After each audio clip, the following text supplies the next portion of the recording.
Hey, it's Jason with Threefold Solutions again. I wanted to make a quick video to show you what Planning Center has been up to over the last month. There have been a ton of new features and updates rolling out, and I'm going to start doing this monthly. I'm going to give you a rundown of all of those new features that were released in each of the apps so you can actually see and catch up with what's happening inside of Planning Center. I want to make sure you not only are aware of those features, but also you kind of know how to use them. So that's what we do here. We make these videos for people who want to use Planning Center at a deeper level. We're here to show you how and to guide you through some of these new features. And that's what I'm going to do today. I'm going to guide you through these new features and how they might benefit you. So no more goofing around. Let's get straight to that video. Okay, the first thing we're going to talk about is in services. So we're right here on my schedule, and right now there's nothing on my schedule, but that's not what we're looking at. Look over to the right side vertical bar and look for this new little chat bubble. Click on that chat bubble and you're going to find out that you can now chat across not only groups, which you've probably seen or maybe heard about, but you can now chat inside of your services teams. So you'll now see everything combined together. You can click here from the desktop and you can see some of the things that are happening within your groups chats, as well as your chat with your other team members inside of services. So with this particular one, it's kind of handy because it works not only here on the desktop, but also from the mobile app. So you have two choices when it comes to services. You can actually chat within the services mobile app, or if you're referring to the Church Center app to get your schedule and your information about serving, you can go there as well. So let's take a look at both the Services mobile app and the Church Center mobile app to see how this new chat feature works inside of both of those. Okay, we're looking at Church Center right now. This is our little sandbox Church Center account, but right at the top, you'll notice on the Church Center side, you've got this new little comment bubble or text bubble right next to your profile. When you click on that, you're now going to get this opportunity to see all of the chats that you're part of. And right from the top, you'll see you've got different types of conversations happening. And right at the top, it'll say team, and that's a services conversation or chat that you're in. And then right below that, you'll also see different group conversations or chats that you're part of. So the nice thing about this is you can actually participate in the teams that you serve on and have conversations there. And you can also lead and communicate with your groups here as well. This is a great feature. Now, I said we were going to look at both of them, so I'm also going to show you real quick what it looks like to go to the actual services app and see the chat feature here. Now, this is kind of cool. It's right at the top like you saw before, but I'm going to click on the little comment balloon, and now you're going to see your group chats here as well. It's a universal type of messaging. If you're participating in other chats in other places, you can see those conversations in all chat areas. So now we have the opportunity to look at the church, look at the conversations. You can see that this is clearly teams and in services, and this is a group and it's within groups.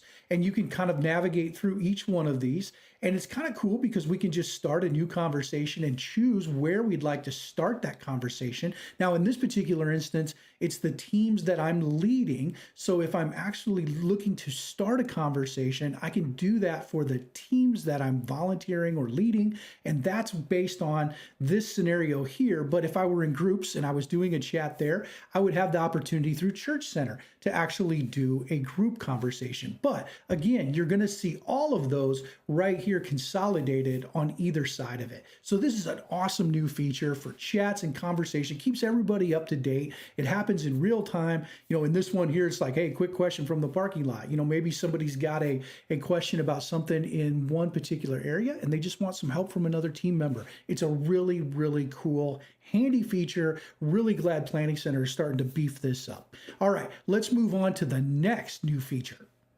Okay, this next new feature update takes us over to people because it has to do with permissions. So you may or may not have seen this one, but there is a new permission. Now, not only that, but there's a whole new layout to the permissions window. So check this out. You've got a much cleaner and easier to read kind of layout of all the apps and their permissions. So as you look at this particular one, you can select each of the apps, you can look at the permissions this individual has, and you can kind of review that a little bit easier. Now, this one's kind of a cool feature. There is a new people permission level. When you click on it, it shows workflows only. This new workflows only permission level allows you to give volunteers an opportunity to participate and help out with workflows, but not necessarily have access to the whole database. So you can kind of see right here, it's listed out workflows only or workflows only users can log into people and edit cards in their assigned workflows. And that means when they're in a workflow, all they get are cards that are assigned to them. They don't see any other cards. They can't manage the workflow. They can just simply edit cards that are assigned to them. And then it even tells you they cannot view any profiles, lists, forms, or dashboards. It's a very restricted permission level. But the nice thing about it is we don't have to give them full view access just to be able to participate in a workflow now and help out. Awesome feature. Love that. Love this new scenario here where we're starting to see some of these different areas of Planning Center start to mature a little bit, and the permissions are great. Love to see that. Okay, let's go on to the next one. Okay, in this next feature, we're headed straight back to Planning Center services. In this particular instance, we're going to look at plans. So I want to go into a plan here, and I'm going to go look at a team that I've been dealing with because this is specific to scheduling. So in this new feature, I want you to look at a team and go to the settings. This is awesome. This has to do with how to reschedule when somebody declines. Right here in the middle of the screen, rescheduling declines, you now have an opportunity to choose how you'd like to handle when somebody does decline. So you have a position, you've got somebody able to be scheduled for it. As soon as they decline that opportunity, you can now say do not reschedule, manually reschedule, which you're used to doing, or auto reschedule, which is awesome. So the next best person for the position would be sent a request automatically. Then you've also got sign up sheet. You can create a needed position here and basically enable a sign-up sheet, and that's going to automatically happen as well. So there's some really cool features now showing up all over the place, but I love this one. You can now reschedule automatically if you choose to. Okay, let's move on to the next one.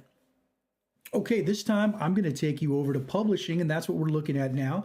Notice here that I am on the customize menu. So when you go here, look for the customize menu, go across these tabs in the middle here and click on resources. Now you may have visited this page before and you might be aware of all the resources that are available here, including your little setup link that they provide for you, as well as some of the marketing materials. But did you now know that Planning Center will customize a video for you to announce Church Center to your congregation? It used to be something you had to ask for. You would make a request and Planning Center would throw your logo into a video for you, but no more.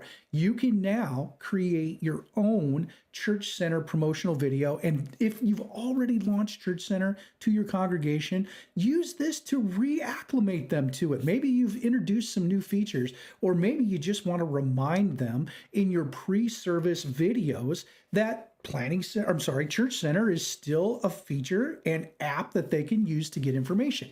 So the way this works is you click on the Get Started button, and they're going to ask you to choose your logo. Now, you'll probably have the logo that you've got baked into your Planning Center account, and that's fine, but they also give you an opportunity to use a different logo. So if you have a different one, you can just click on Use a Different Logo, drag and drop, go find a new logo that you want to use. Maybe there's something a little more friendly to the layout of Church Center that you'd like to use, a variation of your logo, whatever. Just pick whichever logo is going to be best. I'm going to go with our standard one here.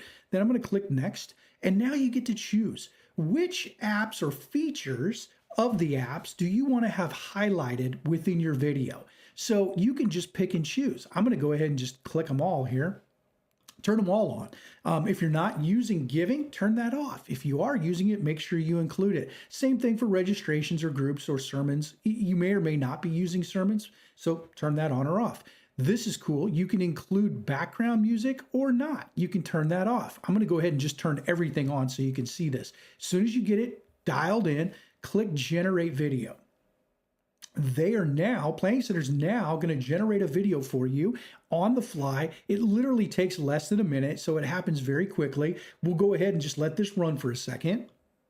Okay, and here it is. There's our new generated video. So in order to kind of demonstrate this, I'm just going to click and play so you can see what they've produced here. Hopefully you can hear the audio in the background.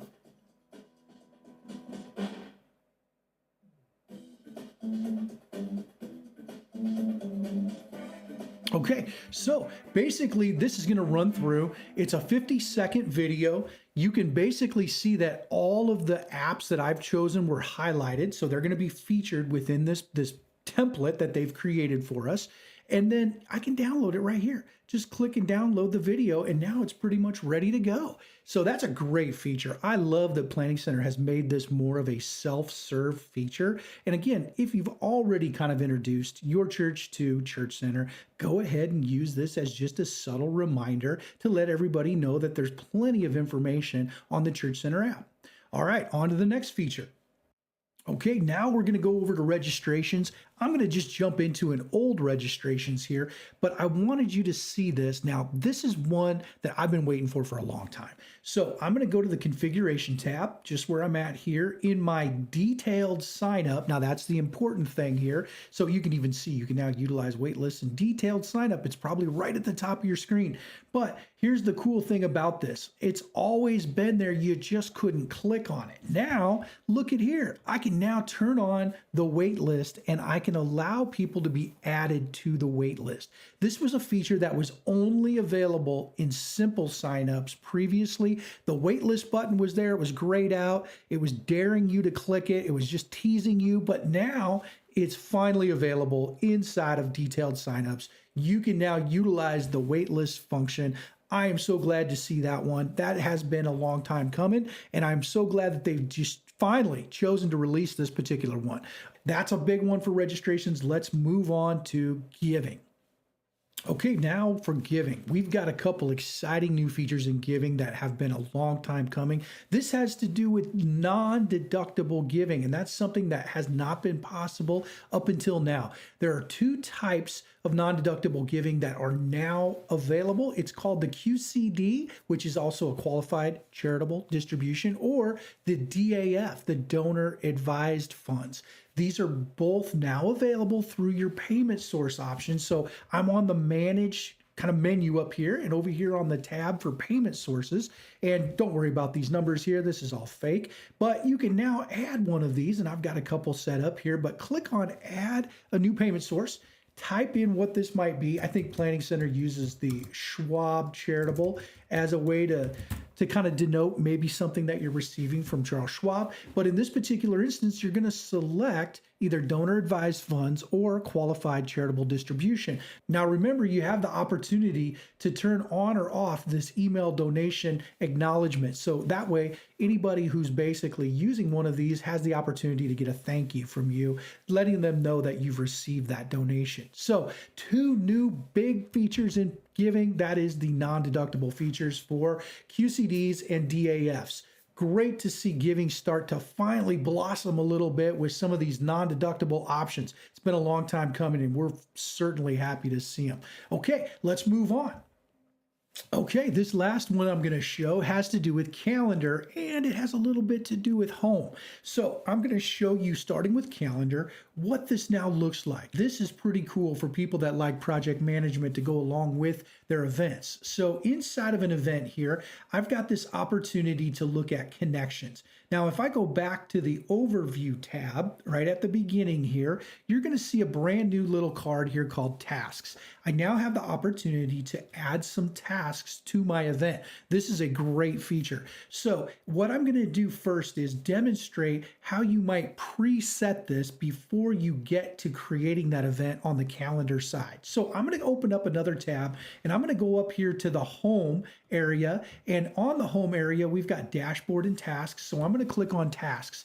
This is where we can manage a little bit of the project management side of some of our operational things. And in this particular area, I've got some different lists set up. So with these task lists, I've got one called Alpha Conference tasks. Now you'll notice when you're dealing with a task list, you have the ability to add other people to that. And by clicking on this little sprocket, you can manage the collaborators that are in here. Now, I've got Threefold Solutions and Jason Smith here, so I'm going to remove one of these because I use both for these videos. Let's go ahead and build this task list. So I've got a couple different things here. You can click Add Task and just continue to add tasks to this list. Now, this can be a list that's set up for this event, or you can go create a template that you're going to use every single time you have one of these events. So in my example, I'm having an alpha conference and I'm looking to set up tasks for the alpha conference. If that's something that you have on a regular basis, annually or semi-annually, you might want to create a template of these tasks so that you can basically just link to the template, which will then bring up those same tasks every single time. So just keep that in mind. In this case, let's jump back over now. We're going to leave the home area and go back to calendar. Now, let's just click on Add a Task List. As soon as you do, you're going to see that we have different products here. Now, this is really managed through the connections, and I'll take a look at that in just a second. But with these connections, we're currently linked to home. So here we can look for a task list that we've got set up. And of course, I have one right here. It's called Alpha Conference Tasks. And you'll see that it's linked and I can edit that if I need to change it. But I'm going to go ahead and click Add Connection. As soon as I do that, I've now got a set of tasks that are basically tied to my event. So now I've kind of brought them together through connections, and I've now got a series of tasks that need to be accomplished to go along with what's happening in my event. Now, if I click on the Connections tab just over to the right there, you'll see that Alpha Conference Tasks has been connected. And of course, we can manage our connections just like normal. If there was something else going on here, whether it's a registration where people are signing up for this, I could tie that into it through a connection, or even in services. If I have volunteers that I'm managing in services, I could also connect to that service type or that team or that plan. And so that's the other thing that we can do with these connections. But let's stick to the overview tab here and just look at how we're going to handle these tasks. So when you manage the connection, you can go ahead and just click on it and it will take you right back to that task list. Now, these have due dates on them. When we set them up, we assign due dates. Now, when you look at that, you'll notice that it's tied now to the calendar event called Alpha, and we've got these different pieces of information that we can assign. So here I got a date, or I'm sorry, I've got an opportunity to assign this to somebody else. I can assign this task to Genesis, and I can also give her a due date.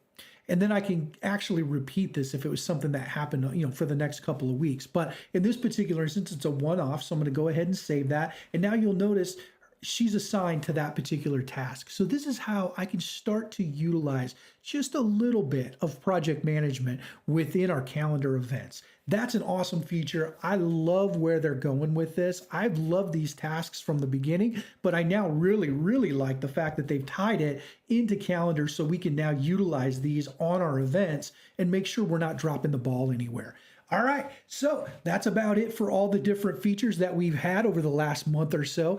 As I've said before, I'm going to continue to make these videos month over month just to give you a quick rundown on all the different things that Planning Center is doing. So you can keep up with them, you'll know how to utilize them, and you won't miss a beat. Okay, that was a quick rundown on all of the new features for the past month.